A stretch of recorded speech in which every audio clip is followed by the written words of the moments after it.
নাগাসাকিতে মার্কিন পারমাণবিক বোমা হামলার ৮১তম বার্ষিকী উপলক্ষে শান্তি অনুষ্ঠানের আয়োজন করা হয়েছে। শহরটি পারমাণবিক অস্ত্রমুক্ত বিশ্বের আহ্বান জানিয়ে মেয়র শিরো সুজুকি সতর্ক করেছেন, ক্রমবর্ধমান উত্তেজনায় পারমাণবিক প্রতিরোধের ওপর নির্ভরতা এখন বিপজ্জনক।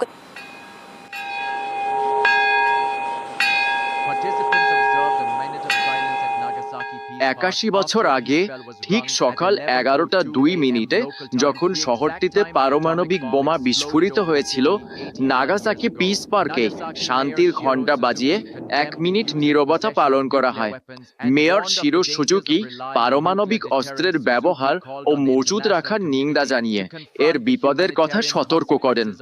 বর্তমান বিশ্ব পরিস্থিতির প্রেক্ষাপটে তিনি আন্তর্জাতিক সম্প্রদায়কে পারমাণবিক অস্ত্রের মানবিক পরিণতি ভেবে শান্তির পৃথিবী গড়তে কাজ করার আহ্বান জানান।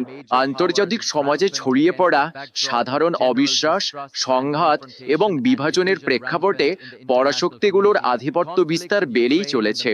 ইউক্রেন আর মধ্যপ্রাচ্যের সংঘাত, যেখানে পারমাণবিক শক্তিধর রাষ্ট্রগুলো জড়িয়ে পড়েছে, তা এখনো অনিশ্চিত। হিরোশিমা ও নাগাসাকিতে পারমাণবিক বোমা হামলা আমাদের এই বাস্তবতার মুখোমুখি দাঁড় করিয়েছিল যে মানবজাতি মানুষের বিরুদ্ধে পারমাণবিক অস্ত্র ব্যবহারের সীমা অতিক্রম করে ফেলেছে। পারমাণবিক প্রতিরোধের তত্ত্বটি অত্যন্ত ঝুঁকিপূর্ণ। পারমাণবিক অস্ত্র প্রয়োজনীয় মন্দ নয়, বরং চরম মন্দ। মানবজাতিও পারমাণবিক অস্ত্র কখনোই সহাবস্থান করতে পারে না। জাপানের প্রধানমন্ত্রী সানাই তাকাইচিও অনুষ্ঠানে যোগ দিয়ে পারমাণবিক অস্ত্র বিস্তার রোধ চুক্তি বা এনপিটি শক্তিশালীকরণে জাপানের প্রচেষ্টার উপর গুরুত্ব আরোপ করেন।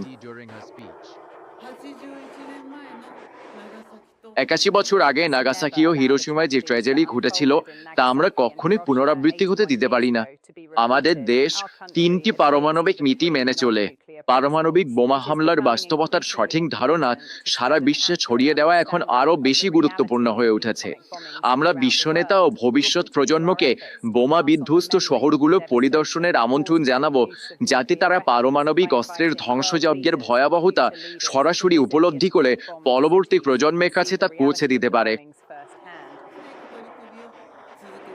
জাপান জানিয়েছে বিশ্বনেতাদের হিরোশিমা নাগাসাকিতে আমন্ত্রণ জানানো অব্যাহত থাকবে, যাতে তারা পারমাণবিক হামলার ভয়াবহতা সরাসরি দেখতে পারেন।